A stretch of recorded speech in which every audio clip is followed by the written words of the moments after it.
যেদিন আল্লাহর নবী দুনিয়া থেকে বিদায় নিচ্ছে, সেদিন জিবরাইল আইসা বলছে, ইয়া রাসূলুল্লাহ, মালাকুল মউত দরজায়, আপনি বললে আসবে, আপনার রুহু কবজ করবে।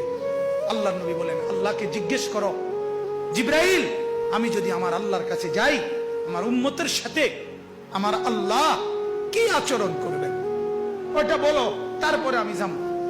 জিবরাইল গেলেন, আল্লাহর নবীকে আয়েশা শুনাইলেন, ও নবী, আল্লাহ তাআলা জানাইছেন আপনার অবর্তমানে আপনার উম্মত যখনই মাফ চাইবে, আল্লাহ তাআলা আযাব দিবে না, সাথে সাথে মাফ করে দিবে।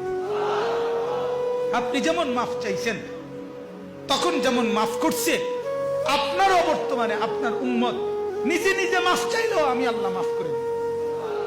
এতদিন তো কে মাফ চাইছে? নবী নিজে মাফ চাইছে। এখন তো আপনি না থাকলেও আমি ওয়াদা দিলাম, আপনার উম্মত যদি নিজে নিজেও মাফ চায়, আমি মাফ করে দিই। নবী বললেন, তাহলে জিবরাইল, মালাকুল মউতকে বলো আমার জান কবজ করতে। তাহলে সারাটা জীবন তিনি ভাবলেন উম্মতের কথা। আজ যখন তিনি দুনিয়া থেকে বিদায় নিচ্ছেন, তখনও ভাবছেন কার কথা?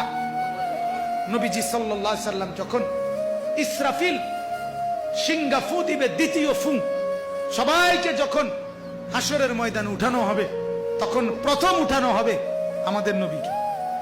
হাদিসে আছে, 4 ফেরেশতা জিবরাইল, মিকাইল, ইসরাফিল, আজরাইল আসবেন নবীজির রওজা মুবারকে। এসে সবার পক্ষ থেকে জিবরাইল ডাক দিবে, ইয়া রাসূলুল্লাহ, হাসরের ময়দানে যাওয়ার জন্য আপনি কবর থেকে ওঠেন। হাদিসে আছে, আল্লাহর নবী সাল্লাল্লাহু আলাইহি সাল্লাম কবর থেকে চোখ মেলবেন, আর উঠে দাঁড়াইতেই কপালের বালু মুছতে মুছতে তাকাইয়েই বলবেন, প্রথম কথা, জিবরাইল, তোমরা শুধু 4 জন ফেরেশতাই আসলা আমাকে নেওয়ার জন্য, আমার উম্মত আসে নাই। আমার উম্মত কোথায়? আমার উম্মতের হালাত কি? আমার উম্মত কি আমার বর্তমানে জাহান্নামে চলে গেল নাকি? জিবরাইল তখন বলবেন, হায় ইয়া রাসূলুল্লাহ, আজও ভুললেন না?